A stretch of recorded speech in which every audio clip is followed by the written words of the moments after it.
Assalamualaikum warahmatullahi wabarakatuh. Perkenalkan, nama saya Asfira, NIM 200901501028 dari Prodi Akuntansi S1 kelas C. Di sini saya akan menjawab soal UAS dari mata kuliah Mikroekonomi, di mana soal yang pertama itu cara mengatasi pemulihan ekonomi nasional dan ekonomi regional di masa pandemi COVID-19 yang melanda dunia ditinjau dari segi sudut pandang mikroekonomi. Untuk menjawab pemulihan ekonomi nasional dan ekonomi regional, apa itu ilmu ekonomi mikro? Ekonomi mikro adalah bagian dari ilmu yang menganalisa bagian-bagian kecil dari keseluruhan kegiatan perekonomian seperti harga, biaya produksi, perilaku konsumen, perilaku produsen, permintaan, penawaran, teori produksi elastisitas, dan lain-lain. Pemulihan sektor usaha mikro, kecil, dan menengah menjadi salah satu cara mengatasi ekonomi nasional dari krisis akibat pandemi COVID-19. Secara teori, ekonomi tidak mungkin bisa pulih kalau kita tidak segera memulihkan usaha mikro, kecil, menengah. Karena pelaku-pelaku usaha di Indonesia kebanyakan UMKM. Adapun cara mengatasinya yaitu dengan memberikan bantuan produktif usaha mikro atau disebut BPUM, subsidi bunga kredit usaha rakyat atau KUR maupun non-KUR, serta restrukturisasi pinjaman. Cara mengatasi pemulihan ekonomi nasional yang kedua yaitu peningkatan konsumsi dalam negeri, peningkatan aktivitas dunia usaha, serta menjaga stabilisasi ekonomi dan ekspansi moneter. Kebijakan tersebut dilaksanakan secara bersamaan oleh sinergi. Salah satu penggerak ekonomi nasional adalah konsumsi dalam negeri. Konsumsi sangat terkait dengan daya beli masyarakat. Oleh sebab itu, pemerintah mengeluarkan dana.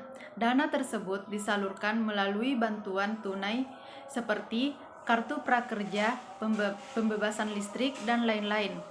Cara mengatasi yang ketiga yaitu dalam rangka mendukung pemulihan ekonomi nasional, Bank Indonesia menjaga stabilisasi nilai tukar rupiah, menurunkan suku bunga, melakukan pembelian surat berharga negara, dan stabilisasi sistem keuangan. Tujuan penurunan suku bunga ini yaitu dengan menjaga likuiditas keuangan sehingga mendorong aktivitas usaha yang ada di Indonesia. Kemudian cara mengatasi pemulihan ekonomi regional yaitu pemerintah daerah harus mendukung proses pemulihan ekonomi yaitu dengan cara pemerintah melakukan reformasi anggaran pendapatan dan belanja negara atau biasa disebut APBN, baik itu dari sisi penerimaan maupun belanja. Pemerintah daerah mempunyai peran strategis dalam mendorong percepatan dan efektivitas pemulihan ekonomi seperti memahami struktur ekonomi daerah, demografi, dan kondisi sosial ekonomi masyarakatnya. Di samping itu, kebijakan APBD dapat disinergikan untuk mendorong percepatan pemulihan ekonomi di daerah. Pemerintah akan memperkokoh reformasi struktural. Selain itu, cara mengatasi yang kedua, pemerintah juga harus fokus memperbaiki kualitas sumber daya manusia dan meningkatkan produktivitas lewat reformasi di bidang pendidikan, reformasi atau vokasi, dan perlindungan sosial. Para ekonomi menggunakan 3 pola menjabarkannya proses pemulihan, yaitu dengan bentuk V atau kurva V yang artinya terjadi kontraksi pertumbuhan ekonomi tetapi segera kembali ke jalur pertumbuhan sebelumnya. Nah, yang kedua itu untuk proses pemulihannya itu dalam bentuk kurva U, artinya terjadi kontraksi pertumbuhan ekonomi tetapi dibutuhkan waktu yang lebih lama untuk pulih dan biasanya kembali pulih dengan jalur pertumbuhan yang lebih rendah. Kemudian bentuk kurva yang ketiga, proses pemulihannya itu yaitu dengan mengikuti pola bentuk L, artinya terjadi kontraksi pertumbuhan ekonomi dan dibutuhkan waktu yang lama untuk pemulihannya. Pemerintah mengharapkan untuk pemulihannya bentuk kurva V.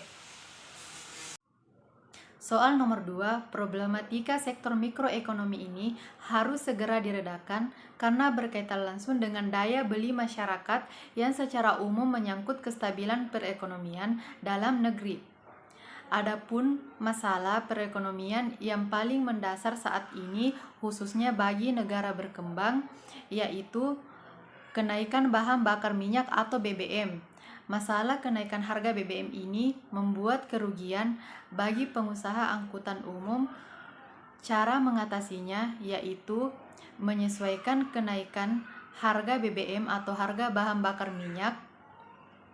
Selain itu, beberapa pengusaha angkutan umum menaikkan tarif secara sepihak sehingga merugikan konsumen pengguna layanan transportasi. Untuk mengatasi masalah ini, pemerintah dan asosiasi bisnis dengan meresmikan dan menyesuaikan tarif angkutan umum sehingga tidak ada yang merasa dirugikan dalam satu pihak. Cara yang mengatasi kedua untuk mengurangi subsidi BBM dapat dilakukan dengan menaikkan biaya perjalanan menggunakan kendaraan bermotor dan sekaligus mendorong substitusi penggunaan dari kendaraan pribadi ke kendaraan umum. Untuk menjelaskannya, peralatan ekonomi mikro yang sederhana dapat digunakan sekaligus memperkirakan kebijakan yang tepat untuk mengurangi penggunaan kendaraan pribadi. Langkah ini dimulai dengan melihat struktur biaya pemilikan kendaraan bermotor, sehingga kita dapat memperkirakan tingkah laku dan respon pemilik kendaraan bermotor terhadap setiap alternatif kebijakan. Untuk mikroekonomi, jika TC adalah total biaya kepemilikan dan penggunaan kendaraan bermotor, sedangkan VC adalah biaya variabel dan FC adalah biaya tetap, maka rumusnya TC sama dengan FC tambah VC. Kenaikan harga BBM ke harga keekonomian juga dipandang tidak cukup. Konsumsi per kapita bensin di Amerika Serikat jauh lebih tinggi dibandingkan di Eropa dan Jepang. Teknologi permesinan yang hemat atau menghemat penggunaan BBM per kilometer telah mendorong peningkatan volume penggunaan kendaraan.